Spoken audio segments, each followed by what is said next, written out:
Hello and welcome everyone to our webinar session from BioEngine. Today is our 25th webinar of the series. Today's webinar is on translational genomics for achieving higher genetic gains in groundnut by Dr. Manish K. Pandey from ICRISAT, India. Dr. Manish K. Pandey completed his PhD in plant genetics from Osmania University while working in ICAR, Indian Institute of Rice Research, Hyderabad, India. He gained postdoctoral research experience at the University of Georgia, USA, for a period of 2 years. He is currently leading the Groundnut Genomics Group at International Crops Research Institute for the Semi-Arid Tropics, that is ICRISAT, Hyderabad, India. He is also an adjunct associate professor at the University of Southern Queensland, Australia. His key contributions include reference genome sequence for diploid progenitor and both the subspecies of cultivated tetraploid groundnut, gene expression atlas, low to high density SNP genotype assay, diagnostic markers for key traits, quality control panel, marker assisted pyramiding, and genomic selection in groundnut. Through genomic based breeding, his team developed two high oleic groundnut varieties, which are released for cultivation in 6 states of India. He has published more than 150 scientific articles in various journals of international repute, including Nature Genetics, PNAS, USA, and Molecular Plant.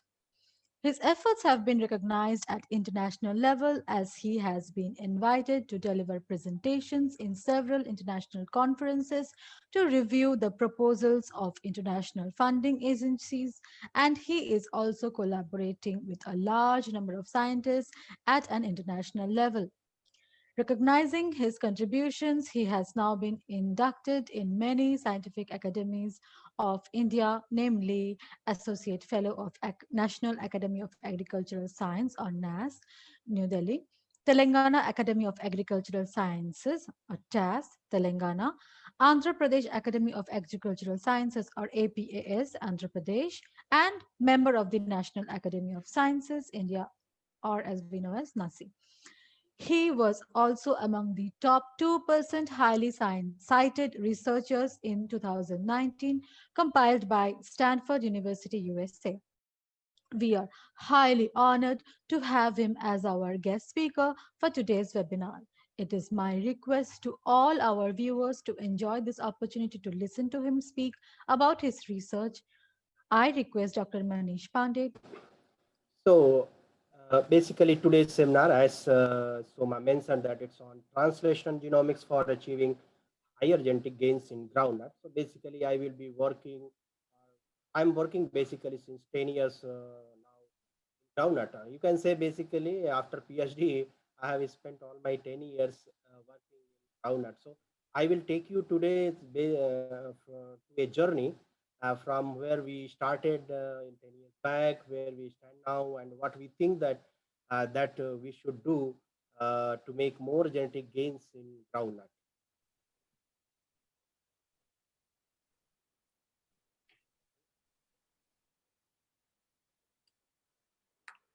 March, April, May, June, July, August, September, October, November. Sure, please stop counting the months. Okay, okay. Think Sorry. slide is struck.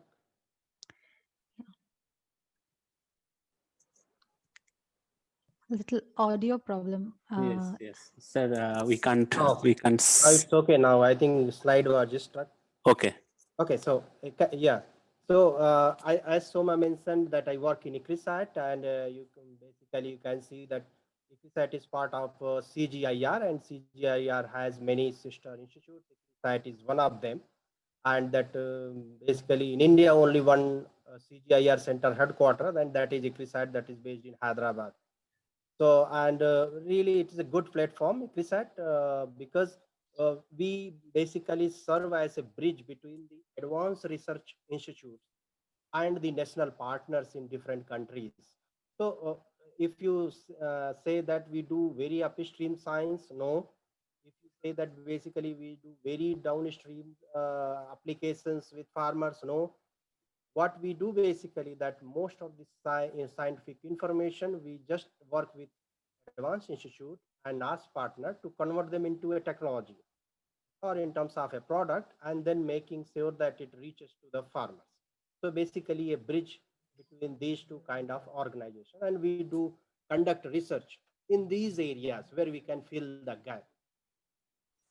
Whatever we work at ICRISAT, I would like to mention that it is all international public good. That means whatever information, products, technology we generate, it is freely accessible to all everyone across the globe.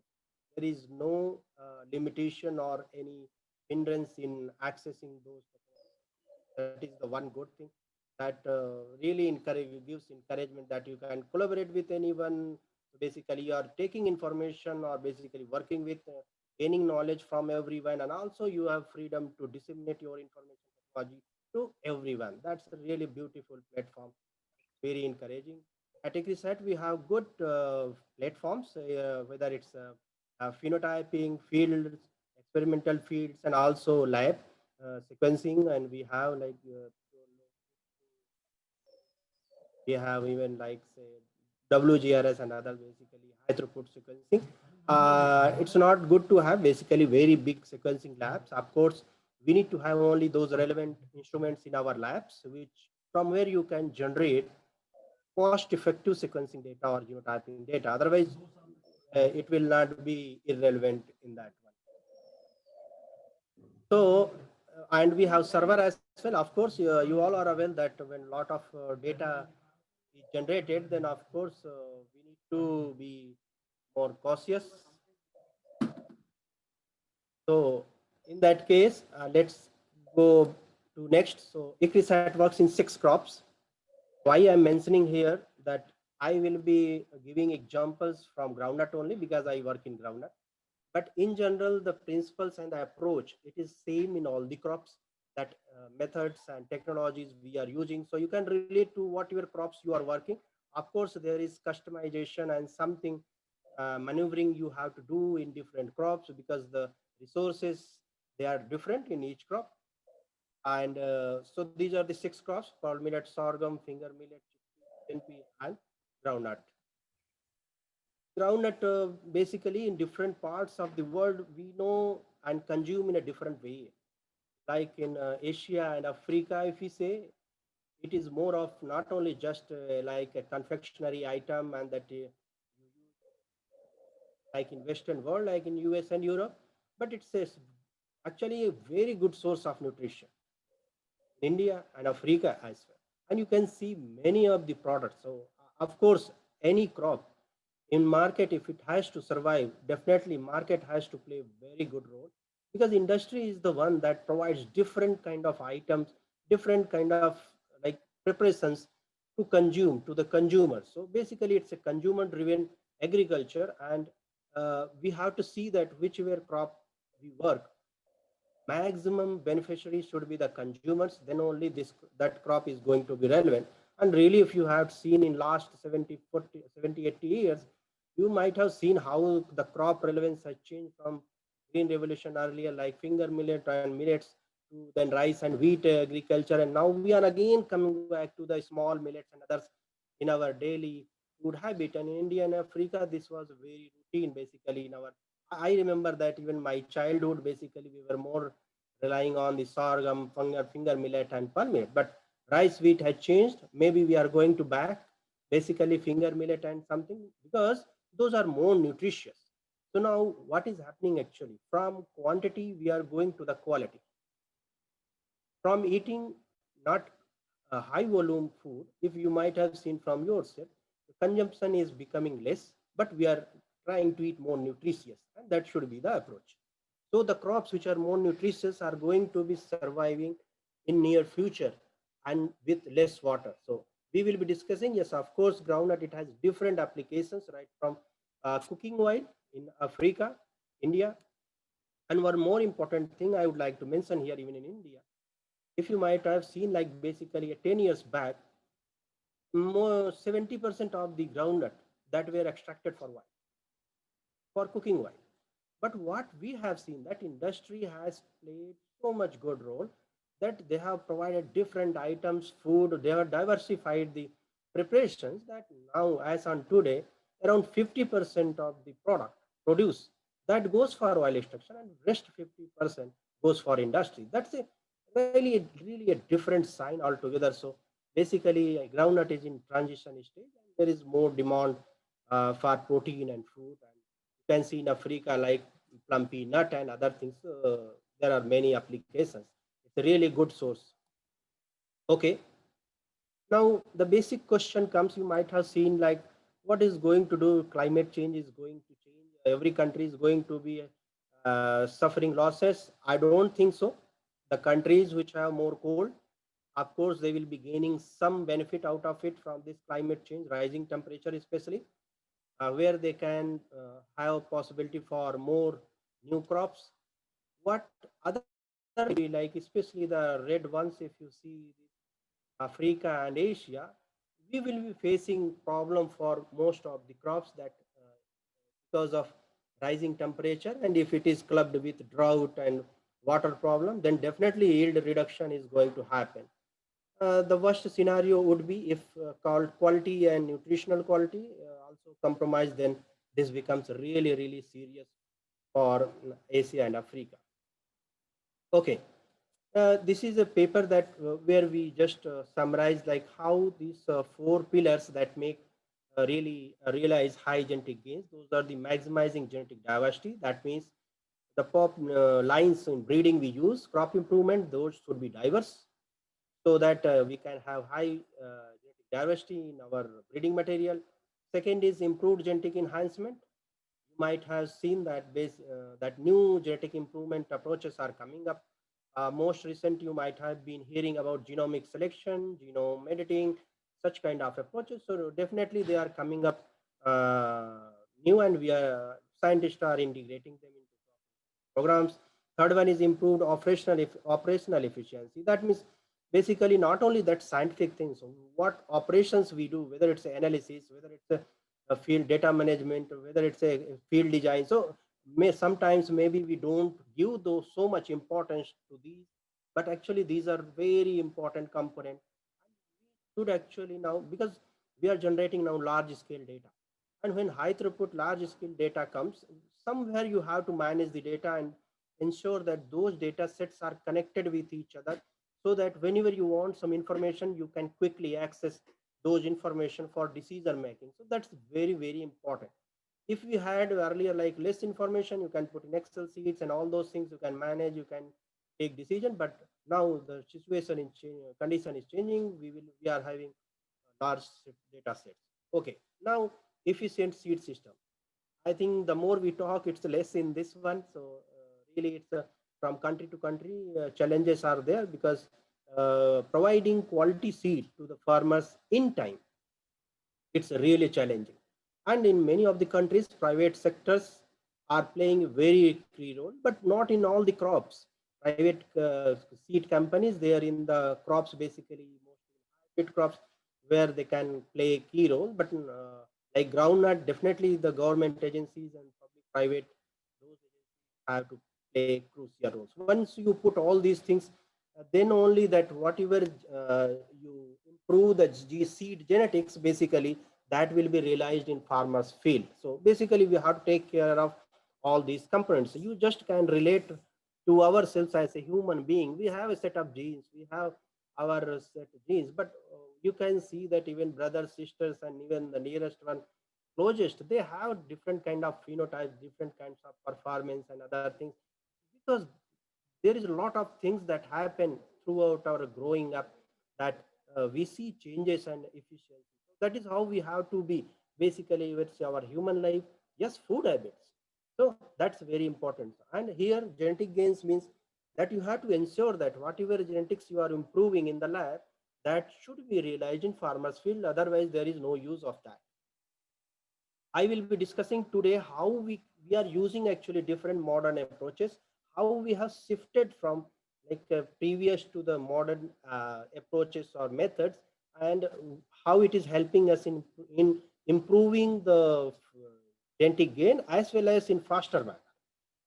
So we will go here. This is a recent paper, although this is we have published in groundnut, but it is relevant to all the crops because we have tried to make it generic. So basically, you can see genetic resources. Of course, you need to do anything. You need some resources, genetic resources especially. So gene banks, yes, they have, but how to use it? That's a challenge.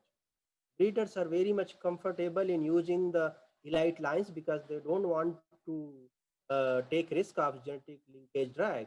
So how basically we can take limited risk, how to maneuver basically our genetic improvement program. So we need these genetic resources, different kind of populations, and then of course genomic resources. These are the must. Once you want to implement modern breeding approaches, then definitely we need these resources.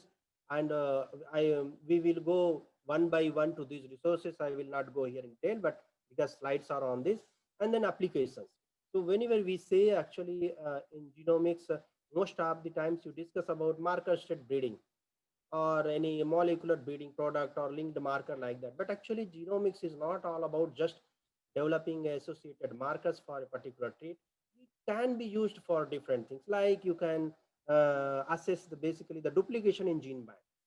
See, we collect germplasm from farmers and land races and other things. We don't know actually if it is the same whether our fellow scientist has collected and I have collected. So really you can check it on. You can have duplication. Then candidate gene discovery marker. Yes, this is the most talked about this one. And then you can have marker state breeding, genomic selection, and wide hybridization where you can eliminate the linkage drag. Of course, in some crops, hybridity conformation like rice, wheat, maize, where you can see so much variation between parents and you can identify F1 plants very easily in the field. But in some crops, like even groundnut, it's not very easy. As many of you may know that for groundnut, hybridization happens aerial. That means above the ground. And then peg goes inside the soil and forms the pod. That means, and the variation you can't see on the area, basically in the shoot, much variation in groundnut. So most of the variation comes in pods and seeds. That means even for identifying true F1s, for breeder, it's challenging. And in even the best breeding programs, you can find possibility of 10 to 20% of selfing in that case. What I mean to say that if you don't basically confirm the F1, then your genetic and breeding population are going to be biased. So, and of course, that will lead to your impacting the genetic studies as well. Seed purity assessment, yes, we will go in that seed system. Of course, this is a very good area. I think very less export. If you ask anyone that how which variety is occupying how much area in a country, that information is coming from one or two sources, but not actually from the field. But if you can use markers to check that actually what kind of varieties farmers are growing, you can check real-time samples. Definitely, you will get accurate data that which variety is occupying how much area. So that would be the approach. Today, let's go through these 10 important aspects here, and then all the things are interconnected, and then I will be putting one and one. Most of the examples are from groundnut. In one or two places where we don't have much development in groundnut, I have put from different crops. That means we are working on that, and in 1 or 2 years or 3 years, so we will have examples in that area. First is genomic and genetic resources. As I mentioned earlier, what you can see basically that sequencing, right? I think everybody now know that sequencing cost is no more an issue, right?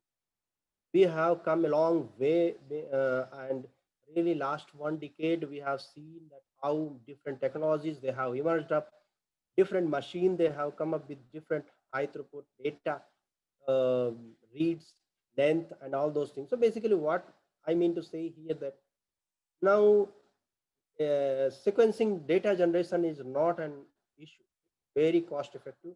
You have to work with appropriate service provider. Definitely, you are going to get very much affordable sequencing data. Because of that, what you can see that if you say 10 years back, nobody was taking risk for developing reference genome, high quality reference genome for complex crops. like say wheat, maize, basically like even groundnut like tetraploid. So where you have different ploidy levels, right? It was challenging because we had limitations in terms of sequencing data, length generation, and also the tools which can combine these data sets into a good quality reference genome. And you can see like basically PacBio, Dovetail, and 10x Genomics and BioNanoMap. So basically coming up different technologies, and now you can develop really high quality genome. If you have money, you just talk to company, they will arrange everything, including analysis and all those things. So some basic analysis, and of course downstream you can see. So what I mean to say here, if you want to develop reference genome, you need not to be worried about. There are already companies, they have got that kind of expertise, that if you tell that what kind of genetic material you have, what kind of quality you want, what kind of genetic resources you have to check the quality of the assembly, and then definitely you are going to get high quality genomes. That is why you see that most of the genomes coming now, they include not only that basically PacBio, but also Hi-C technology they have been integrating to make sure that the genome quality is of high quality. What we have done basically with national partners and most importantly advanced research institutes, developing because groundnut is a tetraploid genome, it has two genomes, A and B subgenomes. So we have first sequenced the diploid progenitors. That means Arachis duralensis and Arachis ipiensis. And then after that, we have sequenced tetraploid genome. What you can see basically here, if you see in the table that you have Tifraner, that is Hypogaea subspecies, and then you have Shitoki, that is Fastigiata subspecies. Why I'm mentioning here another genotype, that is Fuhuasheng, basically that is also Fastigiata. And you can see that Hi-C and PacBio had been the technology that is being used. One important thing I would like to mention here, these two genomes are of different subspecies. When I say subspecies, in like mostly like 70 to 80% area, that is Spanish bunch in India that we grow. That groundnut plant, if you see little bit straighter, that is Spanish bunch. And the another one is runner. You might have seen in US and Europe, basically the plant that creeps basically, and it takes basically big area. So that is runner type genotypes, that has less area, but again it's long duration and high yielding. The Spanish bunch is straighter, and then it's short duration, mid duration, and then little bit low production, uh, low yielding than the runner. So basically what here we mean to say that we have a reference genome for both kind of subspecies which are grown today in world. Okay, now the question is, have we achieved that we can stop sequencing genomes and say now we don't need it? I will say, if you see the groundnut how it is, so you can see in the tables that we have genus Arachis, and then you have different sections. In that one you have Arachis sections. Then within Arachis section you have 31 species, and in those 31 you have 6 kind of genomes. Why the yellow highlighted, what you have seen A, B, and AB, means those are sequenced, and the DFK, basically those are the genomes not been yet sequenced. So and this is, I'm talking only Arachis section. I have not mentioned the other sections you see top. Those are also needs to be sequenced. What you have also been seen that in table in ploidy, if you see, there is a big ploidy difference also, diploid and tetraploid. What that means, in breeding it's not easy. That's very challenging to bring genomic regions or making crosses when there is a ploidy difference. So there are different routes through you can make some like synthetics and others, and you can make crosses, then only you can bring in diversity from other species. What I mean to say here, that at least the cultivated ones, the one we are growing, we have genomes.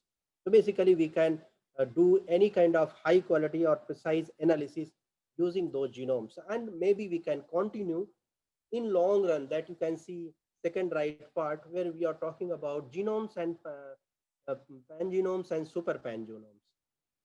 That means You all one genotype, one reference genome cannot represent the basically genome for all the germplasm that exist here. Basically, for each species, if we have a one basically high quality genome, that would be good. That is why pangenome and core pangenome, I think super pangenome, these are going to be critical. We have just completed these basic genomes here, and definitely we are trying to work with international community to move to this direction to the core genomes and pangenomes. What will happen basically in the long run, maybe I see from 10 years or so, maybe we will have sequencing data for all the germplasm of groundnut that exist.